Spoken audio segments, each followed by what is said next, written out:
नमस्कार, मैं शिवम। आप देख रहे हैं online news India. Shahid Jameel covid panel के शीर्ष वैज्ञानिक, इन्होंने इस्तीफा दे दिया। और इस्तीफे की क्या वजह है, जब आप इसको समझेंगे तो समझ पाएंगे कि भारत सरकार कितना ज्यादा तानाशाही रवैया इख्तियार करती है स्वास्थ्य महकमों में भी। तो चीजों को समझिए आप, और शांति से समझिए, तभी आप समझ पाएंगे कि भारत में कुछ भी होगा उसके ऊपर एक हुक्मरान बैठे हैं और हुक्मरान का जो फैसला होगा उसी फैसले को पालन किया जाएगा। सही क्या है, गलत क्या है, इसकी बिना परवाह किए देश की जनता की भलाई बिना सोचे हुए उन्हीं नियमों का पालन किया जाएगा जो हुक्मरान साहब का आदेश होगा। शाहिद जमील का ये जिम्मेदारी थी कि भारत में कोविड-19 के जो इम्यूटेंट निकल के आ रहे हैं उनकी जांच की जाए और ये पता लगाया जाए कौन सा इम्यूटेंट कितना ज़्यादा घातक है। इसके लिए एक पैनल बनाया गया था, लेकिन हुआ ये, शाहिद जमील ने इस्तीफा दे दिया। इस्तीफे की क्या वजह है, इसको समझिए। न्यूयॉर्क टाइम्स के अखबार में शाहिद जमील ने एक लेख लिखा था। लेख में भारत सरकार की कड़ी आलोचना की थी और उसमें कहा गया था कि हमें सही तरीके से काम नहीं करने दिया जा रहा है, हमें वैज्ञानिक आधार पे काम नहीं करने दिया जा रहा है, हमसे चीज़ों को गुमराह कराने की कोशिश की जा रही है। तो ऐसी चीज़ों के बाद शाहिद जमील का इस्तीफा आता है, बशर्ते उन्होंने इस्तीफे में कुछ ऐसी बात नहीं कहती जिससे भारत सरकार की आलोचना हो। इस्तीफे की क्या वजह है, इसकी भी पड़ताल चल रही है और शाहिद जमील की तरफ से कुछ खास वजह बताई नहीं गई, लेकिन सीधा सीधा इस बात का कयास लगाया जा रहा है कि न्यूयॉर्क टाइम्स में शाहिद जमील के द्वारा लिखे गए लेख के बाद उनके ऊपर इतना ज़्यादा प्रशासनिक दबाव आया कि उन्हें इस्तीफे के लिए मजबूर होना चला। यह सच्चाई निकल के आ रही है। एक तरफ जहां अर्थव्यवस्था के मामले में लगातार गवर्नर्स की अदला बदली होती रहती है, हर 2 महीने 4 महीने पे आरबीआई गवर्नर्स रिजाइन देते रहते हैं, वहीं दूसरी तरफ स्वास्थ्य महकमे में भी सरकार ऐसे कदमों को उठा रही है जिससे पूरे देश में संकट आ सकता है, पूरे देश में संकट का एक प्रकोप आ सकता है। चीजों को समझिए आप। अर्थव्यवस्था तक तो बात समझ में आती थी कि आप गवर्नर्स को हटा रहे हो, अर्थव्यवस्था के लाले पड़े हैं, उनकी बात नहीं मानी जा रही है, वो जैसा करना चाह रहे हैं उन्हें करने नहीं दिया जा रहा है और मजबूरवश होकर गवर्नर्स को रिजाइन करना पड़ रहा है। अभी तक 7 से ज्यादा गवर्नर रिजाइन कर चुके हैं। सोचिए आप, हाल में उदित राज, पार्थिव पटेल, कितने नाम गिनाया जाए, कितने लोगों के ऊपर प्रशासनिक दबाव बनाया गया, उनको मजबूर होकर रिजाइन करना पड़ा। ये केवल गवर्नर्स और डॉक्टर्स का ही मसला नहीं है, बहुत सारे आईएएस, बहुत सारे पीसीएस, बहुत सारे अधिकारी, जज, कितने सारे लोगों को अपने नौकरियों को छोड़ना पड़ा केवल इसलिए कि वो जिस कर्तव्य निष्ठापूर्ण रूप से काम करना चाहते थे, सरकारें उनके ऊपर दबाव डालकर उनको रोक रही थी। तो यही हाल अब स्वास्थ्य महकमे में भी सरकार करना चाह रही है। और जिस तरीके से शाहिद जमील ने इस्तीफा दिया, बहुत सारे सवाल खड़े हो जाते हैं। सारी चीज़ें दिखाएंगे और किस तरीके से शाहिद जमील साहब एक्सपोज करने का काम किए थे सरकार को, वो भी दिखाएंगे, तब सारी चीज़ें आप समझ पाएंगे।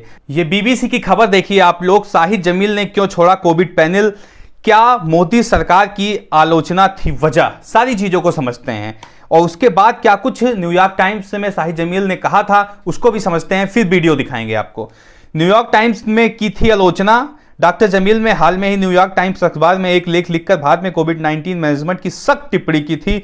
उन्होंने कम टेस्टिंग, टीकाकरण की धीमी रफ्तार, वैक्सीन की कमी पर सवाल उठाए थे और एक बड़े हेल्थ केयर अफेयर्स की जरूरत बताई थी। उन्होंने लिखा था, भारत में मेरे वैज्ञानिक साथी इन सभी तरीके के लिए समर्थन के लिए, लेकिन उन्हें साक्ष्य आधारित नीति निर्माण के लिए ऑर्डिनल प्रतिरोध का सामना करना पड़ता है।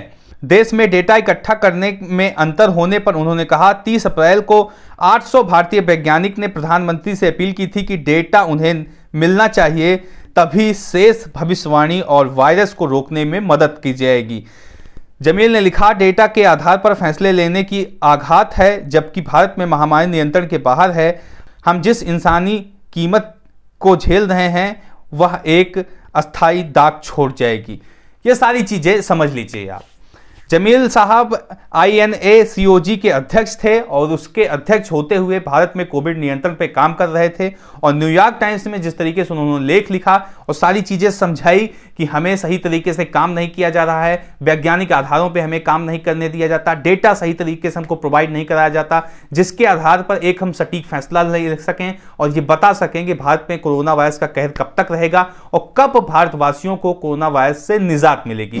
लेकिन शाहिद जमील साहब को इन कामों से रोका गया और उनको मजबूर बस होकर इस्तीफा देना पड़ा। ये सारी चीजें निकल के आ रही। अब ये वीडियो देखिए आप, किस तरीके से वीडियो में साफ तौर से शाहिद जमील साहब इस बात को बता रहे हैं कि कोरोना वायरस को रोकना है तो हमें एकजुट होकर काम करना पड़ेगा, सही तरीके से काम करना पड़ेगा और सरकार को अपनी आलोचना को भूलकर लोगों की मदद करने के लिए काम करना चाहिए। इंग्लिश में वीडियो है, वीडियो देख लीजिए, सारी चीजें समझ पाएंगे आप। Don't let me sort of give you the message that it is the virus alone that has caused this mayhem.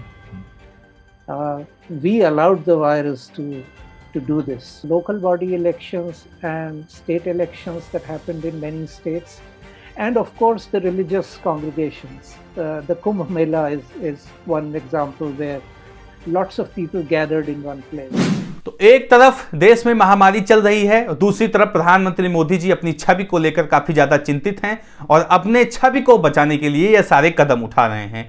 New York times में शाहिद जमील साहब ने लेख लिखा जिसमें मोदी सरकार की आलोचना की गई और उसका नतीजा ये रहा, उसका परिणाम ये रहा, शाहिद जमील साहब को अपने पद से इस्तीफा देना पड़ा। कोविड का दौर चल रहा है और ऐसे समय में कोविड पैनल के शीर्ष वैज्ञानिक अगर इस्तीफा दें तो देश की स्थिति क्या है इसको आप समझ सकते हैं। देश की मनोदशा क्या है और भारत सरकार क्या चाह रही है इसको बाखूबी आप समझ सकते हैं। कहीं ना कहीं भारत सरकार के द्वारा यह जताने की कोशिश की जा रही है कि शीर्ष पर आप नहीं हैं, शीर्ष पर हम हैं, हम जो चाहेंगे वो होगा, साहब जो चाहेंगे वही होगा, उसके विपरीत देश में कुछ होने वाला नहीं है। जिस तरीके से लगातार पिछले सालों में आरबीआई के गवर्नर्स बदले गए उससे यह कयास लगाया जा सकता है कि तानाशाही रवैया इख्तियार करने की कोशिश है। अब स्वास्थ्य महकमे में भी उसको ढालने की कोशिश की जा रही है। कोई भी विभाग हो उसमें प्रधानमंत्री मोदी और भारत सरकार के कुछ नेताओं का ही राज चलेगा, इसके अलावा दूसरा कोई नहीं आ सकता। जो वो चाहेंगे वही होगा। क्या इसमें स्वास्थ्य मंत्रालय का हस्तक्षेप जरूरी नहीं था? क्या इसमें डॉक्टर हर्षवर्धन को एक कड़ा कदम नहीं उठाना चाहिए था कि इस महामारी के दौरान कोविड पैनल के शीर्ष वैज्ञानिक इस्तीफा दे रहे हैं, इसकी वजह क्या है, सार्वजनिक की जाए। लेकिन ऐसी कोई हिमाकत स्वास्थ्य मंत्रालय के द्वारा डॉक्टर हर्षवर्धन के द्वारा नहीं की गई क्योंकि साहिब की आलोचना हुई थी और साहिब का आदेश था कि अब इनको और बर्दाश्त नहीं किया जा सकता। ये सच्चाइयां निकल के आ रही हैं और कहीं ना कहीं घूम फिरकर बात जनता पे आ जाती है। जनता मर रही है, जनता त्राहिमाम कर रही है, हर तरफ अफरा तफरी का माहौल फैला हुआ है, लेकिन सुनने के लिए कोई तैयार नहीं है। ये सच्चाइयां निकल के आ रही हैं। जिस तरीके से शाहिद जमील साहब ने इस्तीफा दिया, इसकी क्या वजह आपको लगती है, इसको कमेंट बॉक्स में जरूर बताएं। साथ ही साथ चैनल को सब्सक्राइब करें, वीडियो को ज्यादा से ज्यादा शेयर करें। मिलते हैं इसी तरह किसी और खबर के साथ, तब तक के लिए नमस्कार। इस खबर को अभी लाइक करें, शेयर करें, अभी चैनल को सब्सक्राइब करें और घंटी जरूर दबाएं।